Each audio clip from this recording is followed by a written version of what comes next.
لو قرآن T V کی طرف سے السلام علیکم ورحمۃ اللہ وبرکاتہ۔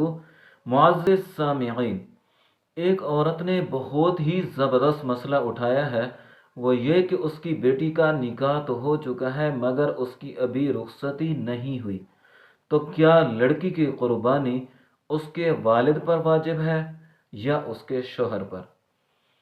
تو اس مسئولہ عورت کے سوال کا جواب یہ ہے کہ بیٹی کی ملکیت میں سونا چاندی، کیش یا ضرورت سے زائد مال جس کی مالیت 52.5 تولہ چاندی کے بقدر موجود ہے قربانی کے دنوں میں، تو خود اس لڑکی پر قربانی کرنا واجب ہے۔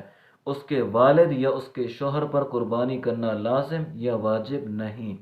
البتہ لڑکی کا والد یا شوہر اس سے پیسے لے کر یا خود اپنی جیب سے لڑکی کی طرف سے قربانی کر دے تو لڑکی پر قربانی واجب ضرور ادا ہو جائے گی۔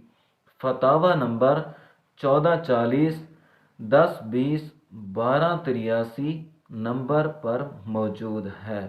ویڈیو اچھی لگے تو اسے لائک کریں اور ہمارے چینل لو قرآن ٹی وی کو ضرور سبسکرائب کریں۔ جزاکم اللہ۔